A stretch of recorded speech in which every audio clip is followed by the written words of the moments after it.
That's right. And everyone who's come out here today is proving that narrative wrong. Because we are a part of this city. We are an important part of this city. And you know, there's an innovation I think that we can have in bike lanes in our city. And that is, and this is something we haven't really done before, but I'm hoping we can pioneer now, putting up a bike lane and then not taking it down right away. And I know it's radical. And I know we're dreaming big dreams here. 100 yards! But I believe that we have an opportunity to make that happen. Now, unfortunately, as some of us may know, there's a bike lane that's been put up on South Water Street, and a couple of wealthy businesses, two of them actually universities, have decided they don't like it. And so, when things are uncomfortable for wealthy business interests, what steps in? Our friendly state government. And so our Department of Transportation has gone back to 1999, done some extremely tenuous legal bullshit, and wants to rip up this newly built bike lane. And what do we say to that? Will we let that happen? No! That's right. We're going to stop RIDOT from ruining this bike lane. But it's also important that we talk about the director of the Department of Transportation here in Rhode Island. You know, and I understand why Governor Raimondo, now Secretary Raimondo, wanted bipartisanship in her cabinet. Democrats are often told, we need bipartisanship. We need to include Republicans in positions of power. But you know what? Republicans never put us in positions of power. And I don't think it was a good idea for our governor to put our former governor to put a Republican at the head of the Department of Transportation. And I haven't enjoyed the Republican policies we've seen coming out of the Department of Transportation. So I was proud to vote against reconfirming him. But he's got another confirmation coming up. We have a gubernatorial election. And right now, none of the candidates for governor are on the record about whether they will move on with the new leadership that the Department of Transportation needs. And the people right here have the power to force our gubernatorial candidates to get on the record on this crucial issue. And if we do that, if we raise our voices, I believe we can win the new leadership we need at the Department of Transportation so we can actually make progress instead of moving backwards. Now, as you all know, RIDOT wants to bring us back to 1999. But the theme of this event today is party like it's 1999. If they want to bring us back to 1999, we can enjoy it. And so we have a lot of other wonderful speakers coming up, exciting people who you're going to very much enjoy hearing from. And I am going to turn it over to our wonderful host to tell you who those people are. Thank you, Sam. I want to just briefly, well, importantly, mention that the South Water Street Trail is not just a bike lane, okay? It is traffic calming on a street that has basically been a highway through our waterfront district since 1999 and much before that. I was personally almost hit while crossing the street on foot this summer, coming from the river, from the Memorial Park and the Riverwalk. The pedestrian situation there has been awful for years, and we have some amazing new bus islands that are both protecting the trail and are going to make public transportation boardings and alightings much faster on that trail. It's not a bike lane, it's a complete street that keeps people safe no matter how they move. And that's true of most bike infrastructure. This has been well studied, that when you put bike infrastructure on a street, crashes go down for everyone. okay? So yeah, it's a complete street, it's a trail, it's not just a bike lane, and it's gonna be better for everyone. And by the way, 75% of the street is still for driving and parking, okay? We have not ceded that much space. Okay, next up, I'm gonna introduce State Senator Tiara Mack.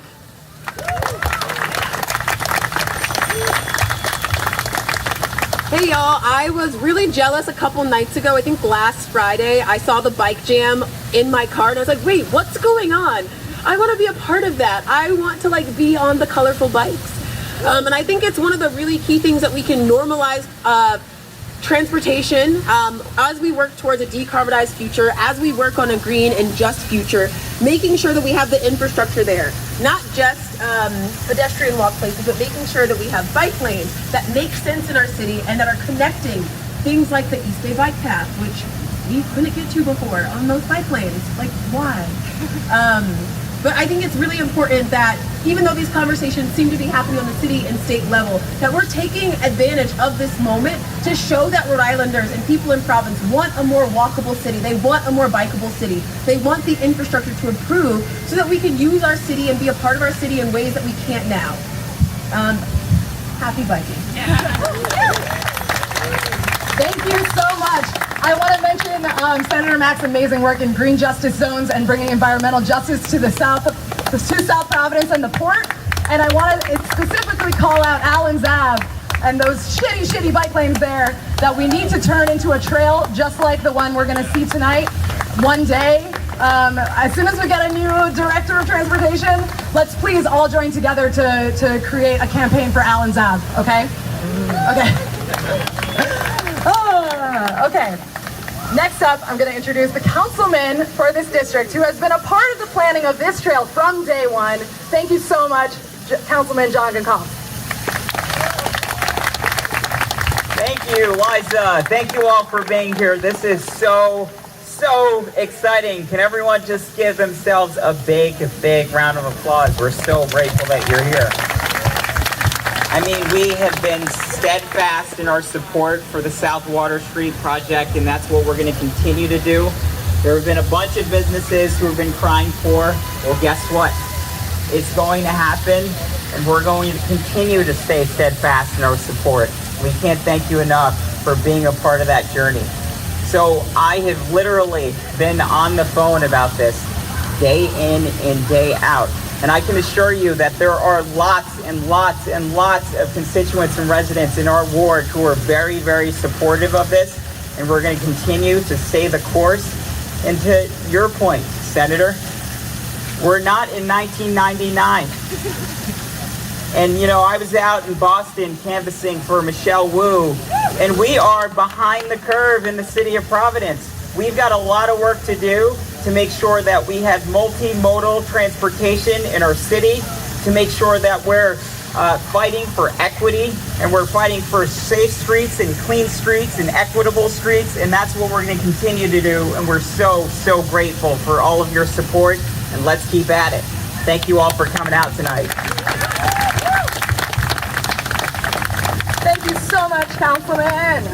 Also, if anybody here is walking to Wild Colonial, please join with the councilman, okay? Okay, next up, we are going to introduce somebody who has been riding with Providence Bike Jam for this summer, who's a cyclist with her family, and who is working with us to build an exactly similar trail on North Main Street right now, okay? Thank you, Councilwoman Nirva LaFortune.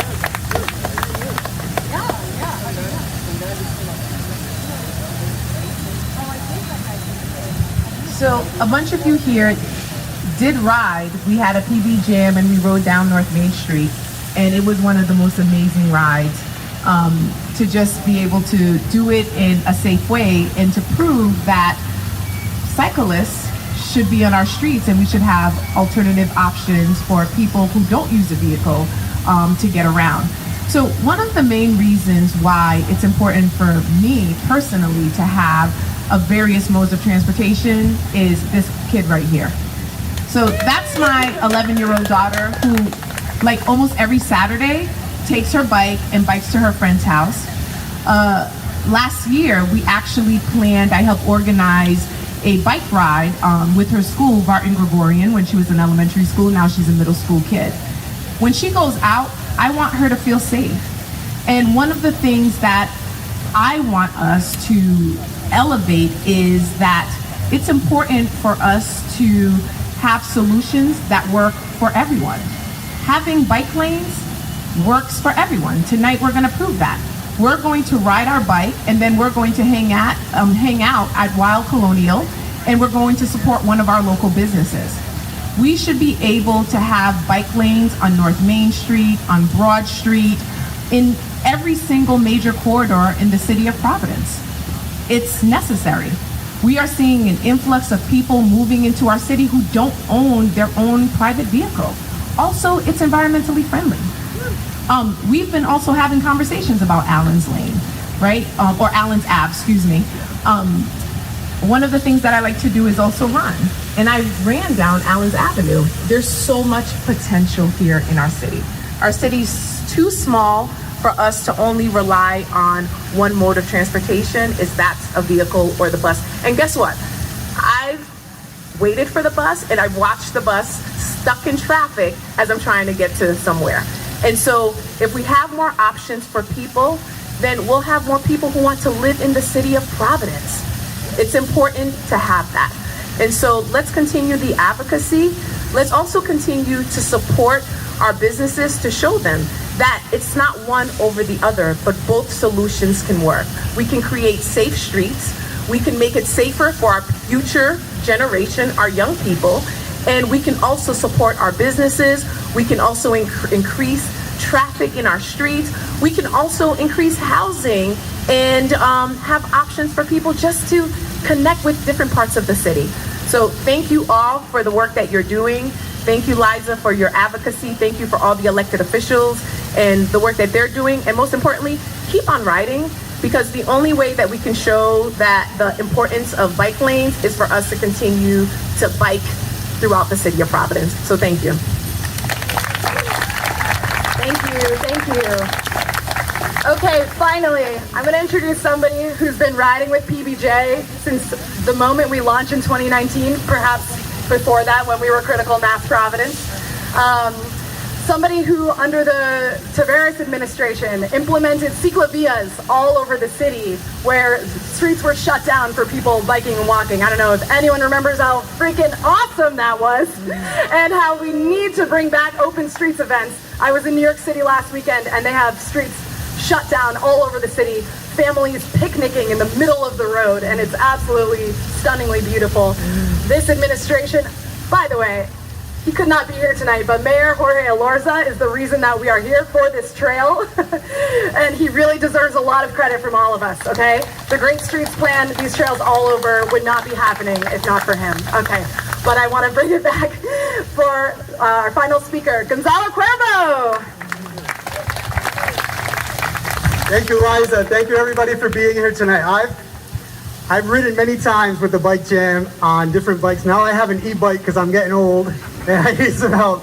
But this is such an amazing community building exercise. We ride, we dance, we ride some more, we dance some more. But when it comes to initiatives like South Water Street, there's no room for dancing. Bike infrastructure is infrastructure, and it's a wise investment, and we need to do more of it. And we need to be more strategic and more aggressive about it. You know, painted bike lanes are fabulous, but in my opinion, painted lanes are a suggestion. I think we need to make real infrastructure investments to have real, safe, recognizable bike lanes throughout the city so that everybody can enjoy, so that we can all have multimodal, like the councilman said, options, but more importantly, so that we can get over this hump of folks who think that bicycles are just entertainment or toys or exercise equipment. No, a bicycle is a mode of transportation. My family's originally from Colombia. Colombia is a leader in doing ciclovías and doing significant infrastructure investment. And every time I go down there, I'm blown away. Like the things that they're doing with mobility options and with bicycle lanes and all these types of innovations, there's no reason why we can't do it here. And we've seen other cities that are leading by example. So I think it's time for us to get serious about bike infrastructure as infrastructure investments. Thank you all again, and let's enjoy tonight. Thank you, that was so awesome. Okay. Whew, thank you all so much for being here. Your leadership is so crucial to moving us, as Gonzalo said, past this hump of pain and just into aggressively implementing the rest of the trail network, okay? All right, so